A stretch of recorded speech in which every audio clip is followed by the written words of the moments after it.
This integration with Current is really starting to shepherd in this new category of HyFi or hybrid finance, where we're blending together the worlds of fintechs and neobanks and even traditional banks with the Web3 or crypto world. Betty, do you want to go into a little bit more around HyFi and what we're doing in that space? The team of Acala kind of chose the Substrate and Polkadot stack.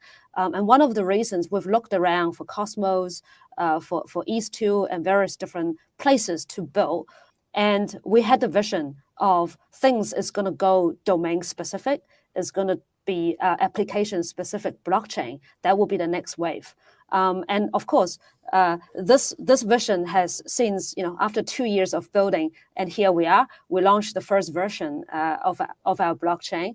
If you say back then, we had a lot of assumptions where things are going, because the first wave will be a lot of generalized chain. You can see copies of Ethereum going lots of different places, but at some point, right, after those bubbles, at some point, you got to get down to business and build something that everybody can use. And we believe that solution is full stack, vertical integration.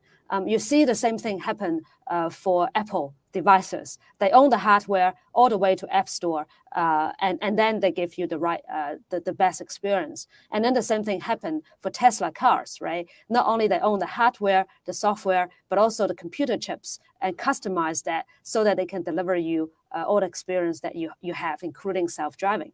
And then for us, we're taking that same approach as full stack. So we can customize the entire blockchain so that we can actually serve all of these customers that you may not see today. Because all the farmers, DeFi farmers today, they are our immediate users or early adopters, super early adopters, if you like.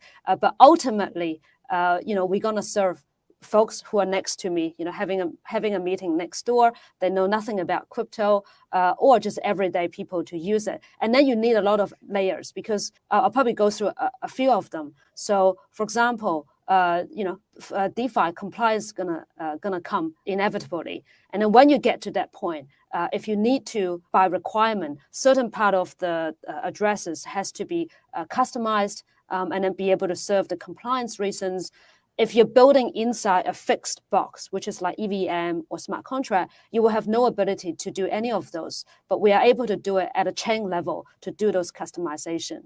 And same for settlements, right? To get us started, some of the car companies, they require settlement to be in dollars rather than in some random native coins, and we are able to do it. And that's mostly because we are taking this full stack approach, and that's why they like us to be their partners rather than just picking any other chain.